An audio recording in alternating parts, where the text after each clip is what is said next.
कभी सोचा है अगर कल सुबह आपको पता चले कि जिन लोगों को आप सबसे ज़्यादा ईमानदार समझते थे, जिन्हें देखकर आपने मोरालिटी सीखी, जिन लोगों पर सोसाइटी भरोसा करती है, शायद उनके भी कुछ ऐसे चेहरे हैं जो दुनिया कभी नहीं देख पाती, तो क्या होगा?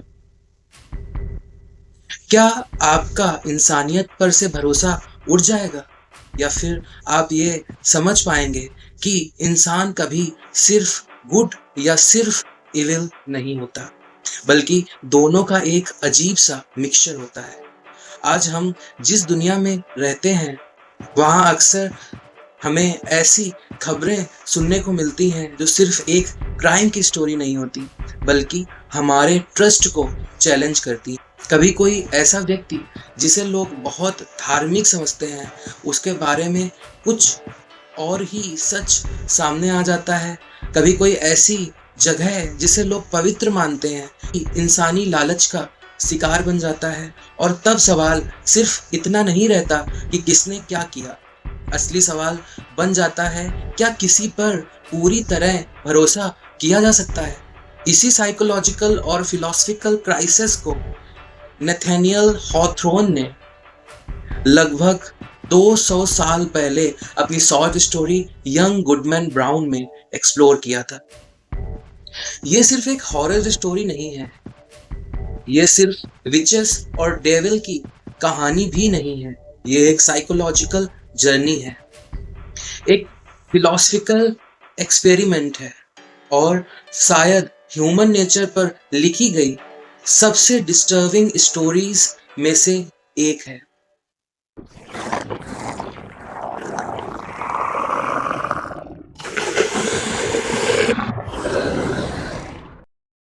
स्टोरी शुरू होती है 17th सेंचुरी न्यू इंग्लैंड के सालेम विलेज से, जहां प्यूरिटन सोसाइटी रहती थी। प्यूरिटन्स का मानना था कि दुनिया दो हिस्सों में बटी है, गुड और इविल, गॉड और डेविल। बीच में कोई रास्ता नहीं था, या तो आदमी पूरी तरह धार्मिक था या फिर पापी। इसी विलेज में रहता है हमारा प्रोटैगनिस्ट यंग गुडमैन ब्राउन, और उसकी वाइफ का नाम है फेथ। अब यहाँ हॉथॉर्न का जीनियस शुरू होता है, क्योंकि फेथ सिर्फ उसकी वाइफ का नाम नहीं है, फेथ उसके रिलीजन का सिंबल है, उसकी इनोसेंस का सिंबल है, और सबसे बढ़कर उस ट्रस्ट का सिंबल है जो उसका दुनिया की गुडनेस पर है। एक शाम सनसेट के वक्त गुडमैन ब्राउन घर से निकलता है एक मिस्टीरियस जर्नी पर। उसकी वाइफ फेथ उसे रोकने की कोशिश करती है। वो कहती है कि उसने बुरे सपने देखे हैं और आज की रात उसका दिल बहुत घबरा रहा है। लेकिन ब्राउन कहता है, बस आज की रात, कल सुबह सब पहले जैसा हो जाएगा। और यही उसकी पहली साइकोलॉजिकल मिस्टेक शुरू होती है। हम सब ने कभी ना कभी अपनी लाइफ में ये लाइन जरूर सोची होगी, बस एक बार, बस एक बार, बस एक बार कॉम्प्रोमाइज कर लेते हैं, बस एक बार गलत डिसीजन ले लेते हैं, कल से सब ठीक कर देंगे। लेकिन साइकोलॉजी हमें बताती है कि इंसान के सबसे बड़े मोरल फेलियर्स अक्सर किसी बड़े डिसीजन से नहीं, बल्कि इसी बस एक बार से शुरू होते हैं। जब ब्राउन जंगल की तरफ बढ़ता है, हॉथॉर्न एक बहुत इंटरेस्टिंग डिटेल लिखते हैं। जैसे जैसे ब्राउन फॉरेस्ट के अंदर जा रहा, वैसे वैसे अंधेरा भी गहरा होता जा रहा है। यह सिर्फ इन्वायरमेंट का डिस्क्रिप्शन नहीं है, बाहर का डार्कनेस धीरे धीरे उसके अंदर के डार्कनेस का रिफ्लेक्शन बनने लगता है। थोड़ी देर बाद जब उसकी मुलाकात एक अजीब आदमी से होती है, देखने में बिल्कुल ऑर्डिनरी, ना कोई सीन, ना कोई डरावना चेहरा, बस एक आम इंसान, लेकिन उसके हाथ में एक वॉकिंग स्टिक होती है जो एक काले सांप की तरह बनी हुई है, और धुंधली रोशनी में ऐसा लगता है जैसे वो सच में जिंदा हो। सबसे हैरान कर देने वाली बात यह है कि वो आदमी गुडमैन ब्राउन से काफी मिलता जुलता दिखता है, इतना कि दोनों को देखकर लोग उन्हें बाप बेटा समझ सकते थे। और यही हॉथरॉन पहला फिलोसफिकल क्वेश्चन पूछते हैं, क्या डेविल हमेशा हमसे अलग होता है या कभी-कभी वो हमारे ही चेहरे में छुपा होता है? ये सवाल सिर्फ गुडमैन ब्राउन से नहीं पूछा गया था, ये सवाल हम सब से पूछा गया है, क्योंकि कभी-कभी इंसान का सबसे बड़ा दुश्मन बाहर नहीं होता, वो उसी के अंदर होता है। और इसी मिस्टीरियस ट्रैवलर के साथ शुरू होती है एक ऐसी जर्नी जो गुडमैन ब्राउन की पूरी जिंदगी बदल देगी। लेकिन ये आदमी असल में कौन है? क्या ये वाकई डेविल है या गुडमैन ब्राउन के अपने सबकॉन्शियस का एक हिस्सा? और क्यों उसकी पहली मुलाकात उसके अपने फेथ को चैलेंज करने से शुरू होती है?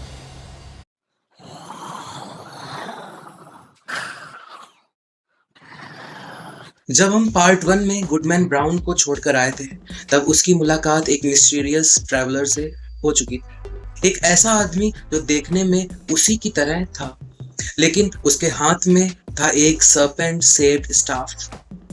और यहीं से शुरू होती है ब्राउन की असली साइकोलॉजिकल जर्नी। ब्राउन बार बार उस आदमी से कहता है कि वो वापस घर जाना चाहता है। वो मानता है कि उसने गलती की। उस ट्रैवलर की सबसे डेंजरस बात ये नहीं है कि वो ब्राउन को फोर्स करता है, बल्कि ये है कि वो कभी फोर्स ही नहीं करता। वो सिर्फ कहता है, चलो बात करते हुए चलते हैं। अगर मैं तुम्हें कन्विंस ना कर पाया तो तुम वापस चले जाना। और शायद रियल लाइफ में भी टेम्पटेशन इसी तरह काम करती है। शैतान कभी ये नहीं कहता कि एक ही दिन में बुरे बन जाओ। वो सिर्फ इतना कहता है, बस एक कदम और। इसी बीच ब्राउन अपनी फैमिली का जिक्र करता है। वो कहता है कि उसके फादर और ग्रैंडफादर कभी इस जंगल में नहीं आए। हमारा खानदान हमेशा से ईमानदार और धार्मिक रहा है। लेकिन ट्रैवलर उसकी पूरी दुनिया हिला देता है। वो बताता है कि तुम्हारे ग्रैंडफादर भी मेरे दोस्त थे और तुम्हारे फादर भी। यहाँ हॉथरॉन एक बहुत अनकंफर्टेबल बात कहते हैं।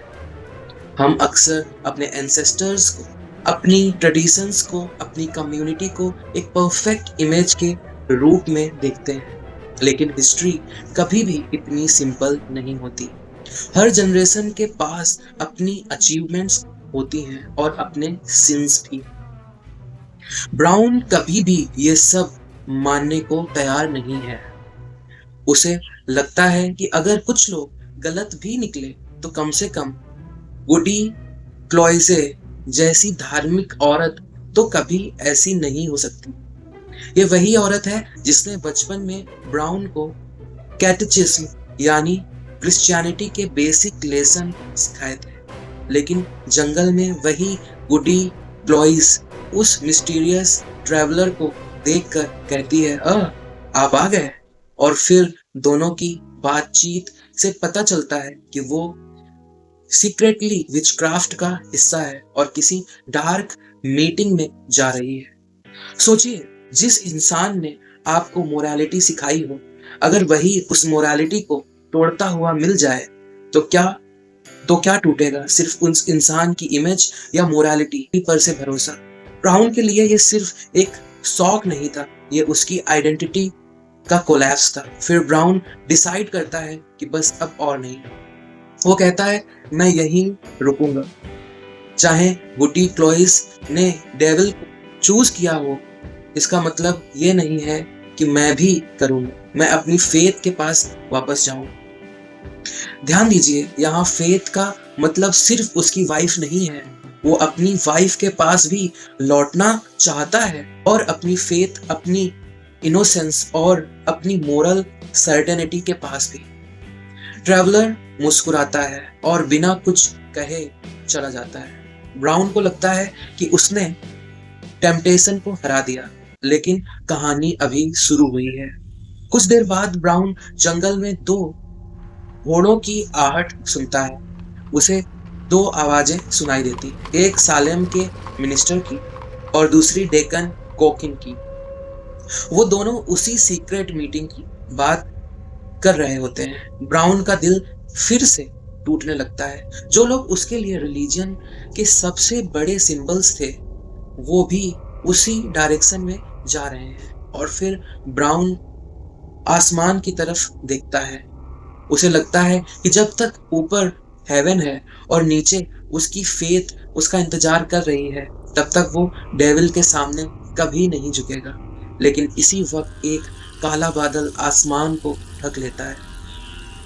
उस बादल के अंदर से उसे सालेम के लोगों की आवाजें सुनाई देती हैं, सेंट्स की भी, सिनर्स की भी। और अचानक उसे एक जवान औरत की चीख सुनाई देती है। ब्राउन जोर से चिल्लाता है, फेथ। जंगल उसकी आवाज को वापस लौटाता है, फेथ फेथ। और फिर आसमान से एक छोटी सी चीज धीरे धीरे नीचे गिरती है। ब्राउन उसे पकड़ता है। वो एक पिंक रिबन होती है, वही पिंक रिबन जो फेथ ने स्टोरी के बिल्कुल शुरुआत में अपनी कैप में पहनी हुई। यहाँ हॉथरॉन ने सिर्फ एक रिबन नहीं गिराई, उन्होंने गुडमैन ब्राउन की पूरी दुनिया गिरा दी। ब्राउन तुरंत मान लेता है कि फेथ भी उस डार्क गैदरिंग का हिस्सा बन चुकी है। और वो एक लाइन बोलता है जो पूरी स्टोरी का टर्निंग पॉइंट है, माई फेथ इज गॉन। ध्यान दीजिए, ये सिर्फ उसकी वाइफ के बारे में नहीं है, ये उसके रिलीजन के बारे में भी है, ये उसके ट्रस्ट के बारे में भी है, ये उसके इनोसेंस के बारे में भी है। एक ही सेंटेंस में हॉथरॉन 3 मीनिंग्स छुपा देते हैं और इसी एक पल में गुडमैन ब्राउन का पूरा पर्सनालिटी चेंज हो जाता है। अब वो जंगल में चल नहीं रहा होता, वो दौड़ रहा होता है, पागलों की तरह हंस रहा होता है। अब उसे न डेविल का डर है, न विचेस से, न अंधेरे से, क्योंकि जिस इंसान का ट्रस्ट टूट जाता है उसके लिए दुनिया का सबसे बड़ा डर खत्म हो जाता है। लेकिन क्या ब्राउन ने जो देखा वो सच था, या उसका अपना डिस्टर्ब्ड माइंड उसके साथ खेल रहा था? और अगर दुनिया में हर इंसान के अंदर थोड़ा सा डार्कनेस है, तो क्या इसका मतलब ये है कि गुडनेस नाम की कोई चीज एग्जिस्ट ही नहीं करती?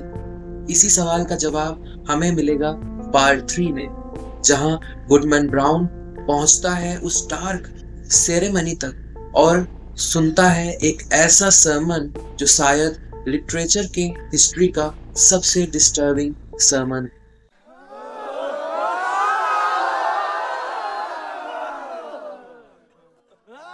जब हम पार्ट 2 में गुडमैन ब्राउन को छोड़कर आए थे, तब उसका भरोसा लगभग टूट चुका था।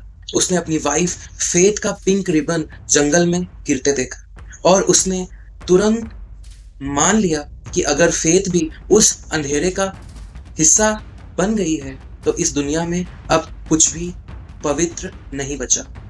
इसी डेस्पेयर के साथ ब्राउन जंगल की तरफ दौड़ पड़ता है। अब वो वही आदमी नहीं रहा जो घर से निकला था। अब वो हंसते हुए जंगल में भाग रहा है, जोर जोर से चिल्लाता है, कम विच, कम विजार्ड, कम डेविल हिमसेल्फ। एक वक्त था जब वो डेविल से बचना चाहता था, अब वो खुद डेविल को चैलेंज कर रहा है। ये सिर्फ उसके बिहेवियर का चेंज नहीं है, ये उसके अंदर के इंसान का ब्रेक डाउन है। और साइकोलॉजी हमें बताती है कि जब किसी इंसान का ट्रस्ट पूरी तरह टूट जाता है, तो कभी कभी वो उसी चीज को एक्सेप्ट कर लेता है जिसे वो पहले नफरत करता था। दौड़ते दौड़ते ब्राउन एक खुली जगह पर पहुंचता है। उसके बीच में एक बड़ा सा पत्थर है जो किसी चर्च के अल्तर या पल्पिट जैसा लगता है। उसके आसपास जलते हुए पाइन ट्रीज हैं, बिल्कुल वैसे जैसे चर्च में कैंडल्स जलती हैं। और सबसे इंटरेस्टिंग बात, यहाँ भी हॉथरॉन चर्च की इमेजिनरी यूज करते हैं, लेकिन सब कुछ उल्टा है। चर्च की जगह जंगल, प्रेयर की जगह डार्क रिचुअल, बैप्टिज्म की जगह एक स्ट्रेंज इनिटेशन।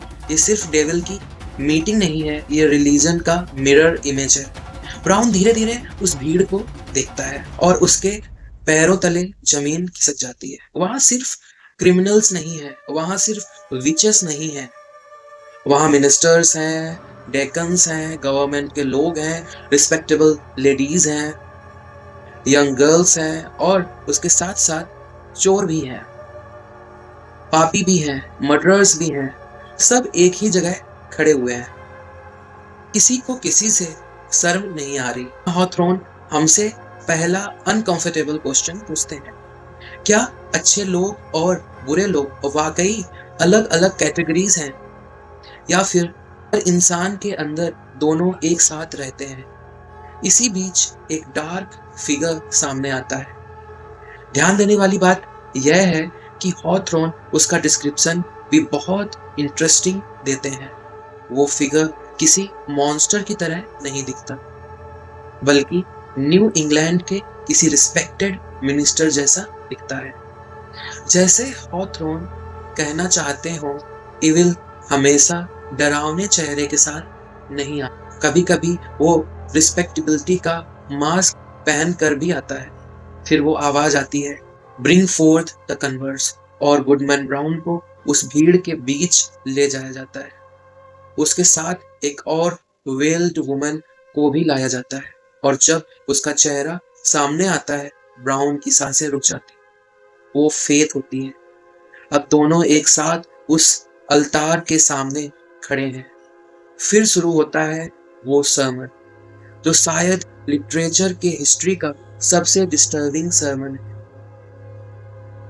डार्क फिगर कहता है, तुम दोनों सोचते थे कि दुनिया में गुडनेस एग्जिस्ट करती है। तुम सोचते थे कि कुछ लोग तुमसे ज्यादा प्योर हैं, लेकिन आज तुम जान जाओगे कि हर इंसान के अंदर एक सीक्रेट डार्कनेस छुपी हुई है।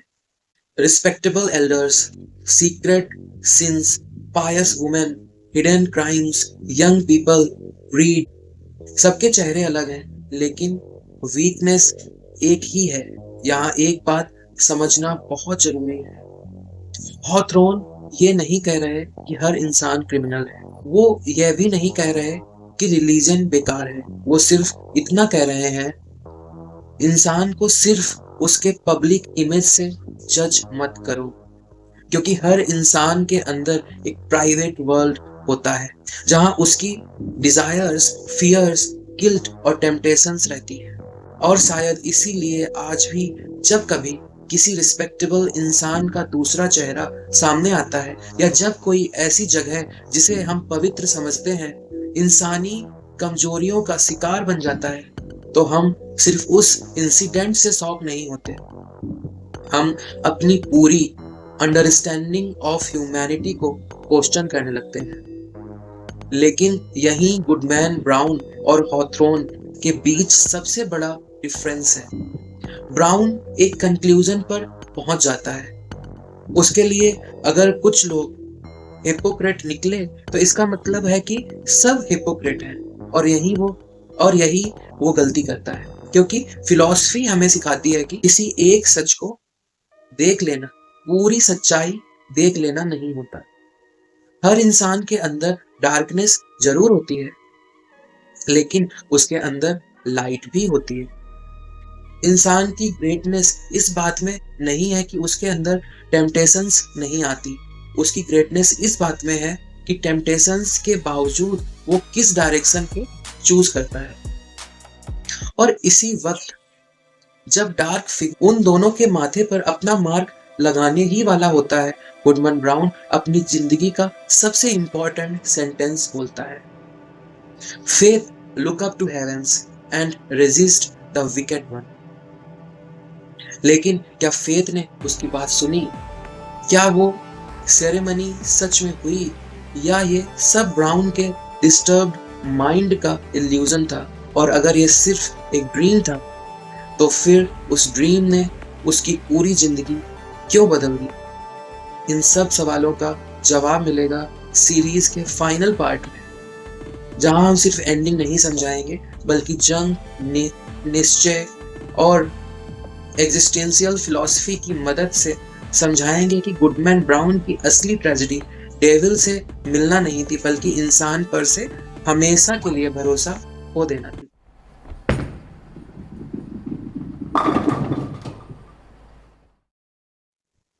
जब हम पार्ट 3 में गुडमैन ब्राउन को छोड़कर आए थे, तब वो और फेथ उस डार्क सेरेमनी के बीच खड़े थे।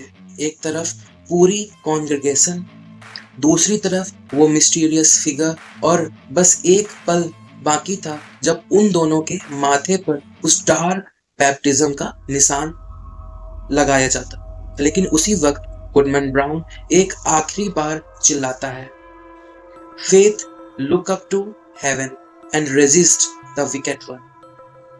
और अचानक सब कुछ खत्म हो जाता है। ना जंगल में कोई भीड़ होती है, ना कोई अल्तार, ना कोई डेविल, ना कोई सेरेमनी। सिर्फ एक ठंडी रात, पेड़ों की आवाज और ब्राउन अकेला। अगली सुबह जब वो सालेम लौटकर आता है, सब कुछ बिल्कुल नॉर्मल होता है। मिनिस्टर वही है, डेकॉन बोकिन वही है, वुडी प्लॉयजे एक छोटी बच्ची को कैटेचिज्म पढ़ा रही है, और फेथ तो उसकी तरफ दौड़ कर आती है। उसकी आंखों में खुशी होती है, जैसे कुछ हुआ ही ना हो। लेकिन ब्राउन उसकी तरफ देखता भी नहीं और बिना कुछ कहे आगे निकल जाता है। यही हॉथरॉन एक ऐसा क्वेश्चन पूछते हैं जिसका आंसर वो कभी देते ही नहीं। क्या ब्राउन ने वाकई डेविल की मीटिंग देखी थी, या वो सिर्फ एक ड्रीम था? और हॉथरॉन खुद लिखते हैं, B it so if you will, अगर आप चाहें तो उसे ड्रीम मान लीजिए। यहाँ हॉथरॉन का असली पॉइंट शुरू होता है। सच क्या था ये इम्पोर्टेंट नहीं है, इम्पोर्टेंट ये है कि ब्राउन ने उस एक्सपीरियंस को सच मान लिया और कभी किसी पर ट्रस्ट नहीं कर पाया। उसने मिनिस्टर को हिपोक्रेट समझा, फेथ को हिपोक्रेट समझा, अपने नाइबर्स को हिपोक्रेट समझा, और धीरे धीरे पूरी ह्यूमैनिटी को हिपोक्रेट समझने लगा। वो चर्च जाता था, लेकिन प्रेयर्स में उसे हिपोक्रेसी सुनाई देती। लोग प्रेयर्स गाते थे, लेकिन उसके कानों में जंगल का वो डार्क हिम गूंजता था। फेथ उसके साथ रहती थी, लेकिन वो कभी उस पर दोबारा भरोसा नहीं कर सका। और इसी वजह से स्टोरी का लास्ट सेंटेंस बहुत हार्ट ब्रेकिंग है। जब ब्राउन बूढ़ा होकर मर गया, उसके फ्यूनरल में उसकी वाइफ थी, उसके बच्चे थे, उसके ग्रैंड चिल्ड्रन थे, नाइबर्स भी थे, लेकिन उसकी टूम स्टोन पर कोई होपफुल लाइन नहीं लिखी गई, क्योंकि his dying hour was blue। अब यहां से फिलॉसफी शुरू होती है। कार्ल जंग कहते हैं, हर इंसान के अंदर एक शैडो होता है, एक ऐसा हिस्सा जिसे हम दुनिया से छुपा देते हैं। उसमें हमारी जेलसी भी होती है, ग्रीड भी, एंगर भी, और कई बार वो डिजायर्स भी जिन्हें हम खुद एक्सेप्ट नहीं करना चाहते।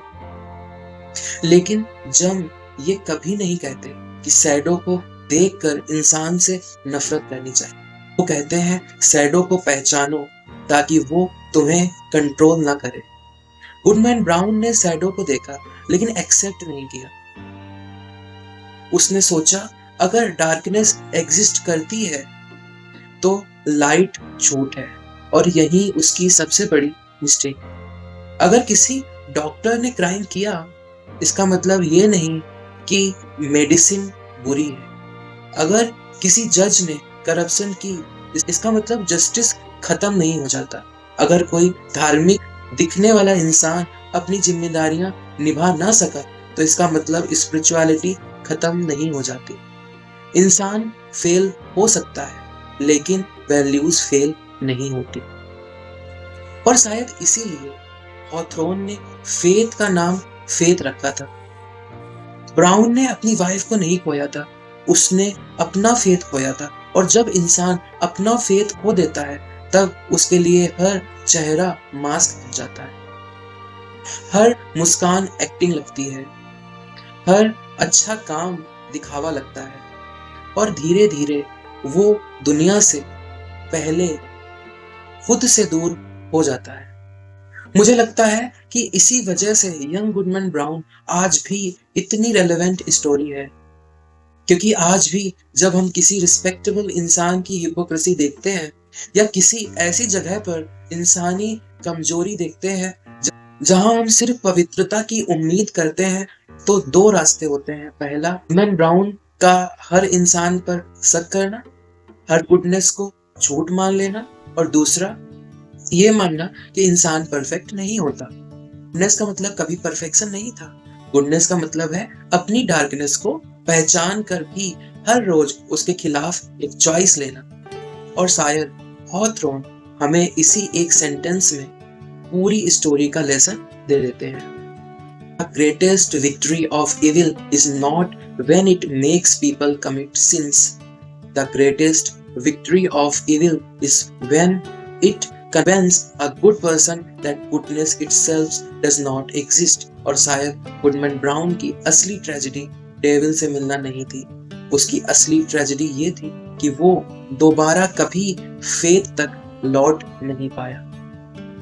अगर यंग गुडमैन ब्राउन को सिर्फ एक हॉरर स्टोरी की तरह पढ़ा जाए तो शायद हम सिर्फ डेविल को देखकर वापस आ जाएंगे, लेकिन अगर इसे फिलॉसफी और साइकोलॉजी की नज़र से देखें तो पता चलता है कि इस कहानी का सबसे बड़ा विलन डेविल नहीं बल्कि डिस्ट्रस्ट है, क्योंकि जिस दिन इंसान दुनिया की हर गुडनेस पर शक करना शुरू कर देता है उसी दिन वो अपनी फेथ को खो देता है।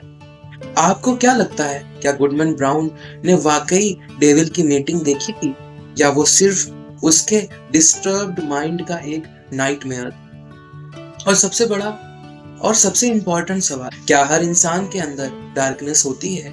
अगर हाँ, तो क्या उस डार्कनेस की वजह से हम गुडनेस पर भरोसा करना छोड़ दें? अपनी ओपिनियन कमेंट्स में जरूर बताइए।